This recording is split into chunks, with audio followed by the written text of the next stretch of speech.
మళ్ళీ సురేఖ గారికి ఏమైందో ఏమో తెలీదు. మళ్ళీ ఒక వివాదాస్పదమైన వాక్యాలు. ఎందుకు అసలు ఎటు వెళ్తుంది అసలు ఆ వాక్యాలు ఏమన్నారు మనం ఒకసారి చూద్దాం.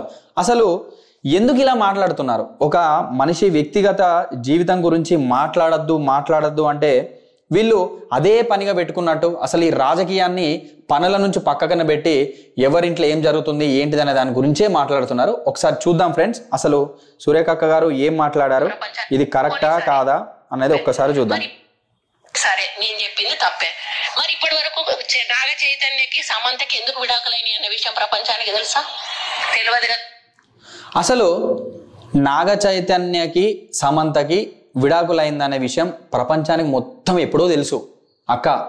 మీకు తెలియకపోవచ్చు, ప్రపంచానికి ఎప్పుడో మొత్తం తెలుసు. ఓకేనా?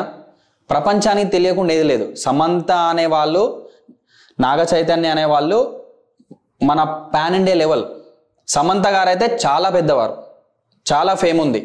మీకు తెలుసో తెలీదో 2012-13 కాలంలో దిల్సుఖ్ నగర్ బాంబు పేలులు జరిగినప్పుడు అక్కడున్న బాధితులను ఇప్పటికీ సమంత గారు ఇప్పటికీ సహాయం చేస్తూనే ఉన్నారు. అది మీకు తెలియకపోవచ్చు, ప్రపంచానికి తెలుసు, మాలాంటి వాళ్ళకు తెలుసు, మీకు తెలియకపోవచ్చు. ఇంకేమన్నారో ఇందాం, కంటిన్యూషన్ కూడా చూద్దాం. తెలుసా? తెలియదు కదా. ఏమన్నా నాగార్జున సైడ్ నుంచి ఫ్యామిలీ నుంచి ఏమన్నా చెప్పారా? ఆ అమ్మాయి చెప్పుకోలేదు కదా ఈ విషయం. ఆ అమ్మాయి చెప్పుకుంటారా? చెప్పుకోలేదు. మాకు ఇంటర్నల్ అసలు ఒకటే ఒక విషయం అక్క, స్ట్రేట్ క్వశ్చన్ అడుగుతున్నా. అసలు విడాకులు ఇద్దరికి అయిందని చెప్పేసి ఫ్యామిలీ మామూలుగా విడాకులు అయిందని చెప్తారు. వాళ్ళ మధ్య ఏం జరిగిందని చెప్పాలని ఏమన్నా ఉందా? అసలు ఒకరి వ్యక్తిగత జీవితాన్ని తీసుకొచ్చి పబ్లిక్లో పెడతారా? ఒక మహిళగా మీరు ఈ వాక్య చేయడం కరెక్టా? ఒక్కసారి మీకు మీరు ఆలోచించుకోండి. అంతే, సింపుల్ క్వశ్చన్. వాళ్ళ మధ్యలో 100 జరిగి ఉండొచ్చు. సపోజ్ ఇదే డివర్స్ కోసం, ఇదే విడాకుల కోసం న్యాయస్థానానికి వెళ్ళినా కూడా న్యాయస్థానం ఒకటే క్వశ్చన్ ఇస్తుంది, మీకు ఏమి అయింది అని అంటే వాళ్ళు కూడా ఏమి జరిగిందని ఏం చెప్పుకోరు. వాళ్ళకు 100 జరిగి ఉండొచ్చు, 100 కారణాలు ఉండొచ్చు.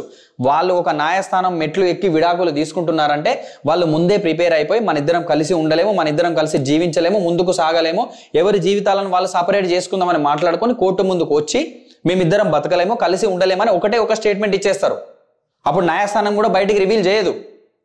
అలాంటిది ప్రెస్ మీట్ పెట్టి చెప్తారు ఏదైనా పండగన. ఏం మాట్లాడతారక్క? నాకు అర్థం కాదు.